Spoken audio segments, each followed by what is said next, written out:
जय माता की बच्चों, मैं विवेक कुमार दीक्षित आपका स्वागत करता हूं अपने YouTube channel Dikshit classes arts वाले में। और जैसा कि आप सबको पता है कि मैं राजनीति कक्षा 12 भाग 2 की वैकल्पिक क्वेश्चन की एक सीरीज चला रहा हूं। और उसी क्रम में आज मैं राजनीति कक्षा 12 भाग 1 उसका जो पहला अध्याय है जिसका नाम है द्विध्रुवता का अंत, आज उस सीरीज को मैं इस क्रम में जोड़ रहा हूं। और आप लोग अगर मेरे चैनल पर नए हैं तो सबसे पहले आप हमारे चैनल को सब्सक्राइब करें और बेल आइकन को ज़रूर दबाएं, जिससे जब भी मैं एक नया वीडियो अपलोड करूं तो आपको समय से उसका नोटिफिकेशन मिले और आप उसे देखकर अपने पेपर की अच्छी तैयारी कर सकें। तो शुरुआत करते हैं। पहला क्वेश्चन है, मिखाइल गोर्बाचेव ने प्रस्तावित किया। तो मिखाइल गोर्बाचेव ने कुछ योजनाएं प्रस्तावित की थी, तो उसे किस नाम से जाना जाता है? तो यहाँ पर जो है वो ऑप्शन नंबर 2 और इसमें लिखा हुआ है ग्लासनोस्त और पेरेस्ट्रोइका। इसको हिंदी में इसका अनुवाद है पुनर्रचना और खुलापन। चलिए अगला क्वेश्चन है, बोल्शेविक क्रांति हुई थी। तो बोल्शेविक क्रांति जो हुई थी वो रूस में हुई थी और इसीलिए कभी कभी क्वेश्चन इसे ये ऐसे ही बन सकता है कि बोल्शेविक क्रांति को हम रूसी क्रांति भी कहते हैं। तो कभी कभी क्वेश्चन बन सकता है रूसी क्रांति कब हुई थी। तो उसके लिए अगला नीचे मैंने क्वेश्चन आगे आएगा अभी। क्वेश्चन नंबर 3, शॉक थेरेपी किस वर्ष अपनाया गया? तो शॉक थेरेपी जो है वो अपनाई गई थी।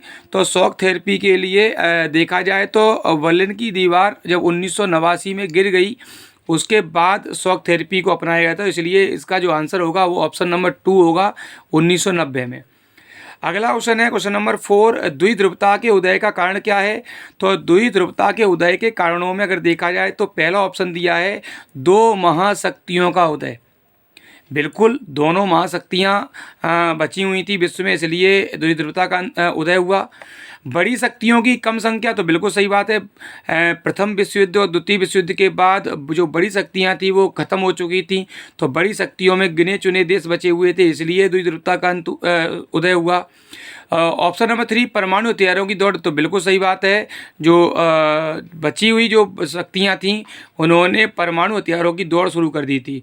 तो देखा जाए तो इसका जो ऑप्शन होगा वो ऑप्शन नंबर 4 होगा, जिसका लिखा हुआ है उपयुक्त सभी, यानी तीनों ही आंसर इसके सही है। अगला क्वेश्चन है क्वेश्चन नंबर 5, सोवियत संघ के अंतिम राष्ट्रपति कौन थे? तो सोवियत संघ का जब बिखराव यानी जब टूटा तो सोवियत संघ के उस समय जो राष्ट्रपति थे वो थे मिखाइल गोर्बाचेव। और कभी कभी क्वेश्चन बनता भी है कि सोवियत संघ के विघटन के कारणों को लिखिए, तो उस कारण में मिखाइल गोर्बाचेव की सुधार नीति भी आती है। तो यहाँ पर ऑप्शन नंबर 1 होगा, जिसका नाम है मिखाइल गोर्बाचेव, जो सोवियत संघ के अंतिम राष्ट्रपति थे। ये आ गया बोल्शेविक क्रांति हुई थी, जो मैंने ऊपर क्वेश्चन नंबर जो पूछा था 2 की बोल्शेविक क्रांति हुई थी, तो यहाँ क्वेश्चन है कहाँ हुई थी? तो रूस में हुई थी। और नीचे जो अब क्वेश्चन हम पढ़ रहे हैं बोल्शेविक क्रांति हुई थी, तो ये कब हुई थी, ये क्वेश्चन है। यहीं पर क्वेश्चन बन सकता है रूसी क्रांति कब हुई थी? तो रूसी क्रांति या जिसको अपन बोल्शेविक क्रांति कहते हैं ये 1917 में हुई थी, इसलिए ऑप्शन नंबर 4 1917। अमेरिका में आतंकवादी हमला कब हुआ था? तो आप सबको पता है कि अमेरिका में आतंकवादी हमला हुआ था अलकायदा के द्वारा।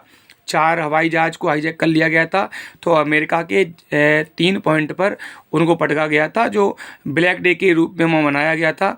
तो कौन सी तारीख है? तो उसे 9/11 बोलते हैं।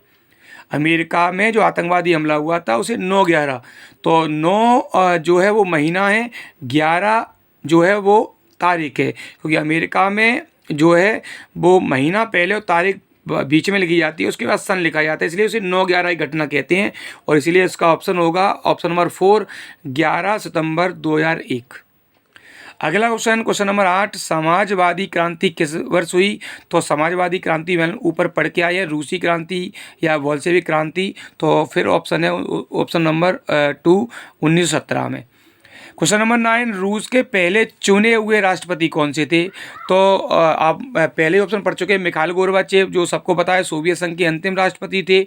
और यहाँ अगर देखा तो रूस के पहले चुने हुए जो राष्ट्रपति थे वो थे ऑप्शन नंबर 2 बोरिस येल्त्सिन। अगला क्वेश्चन है, बोल्शेविक कम्युनिस्ट पार्टी के संस्थापक कौन थे?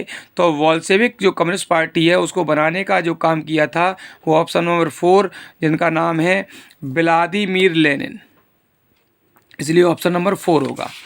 और आज के जो वीडियो का जो क्रम है वो लास्ट क्वेश्चन है आपके सामने, क्वेश्चन नंबर 11, बर्लिन की दीवार कब बनाई गई थी?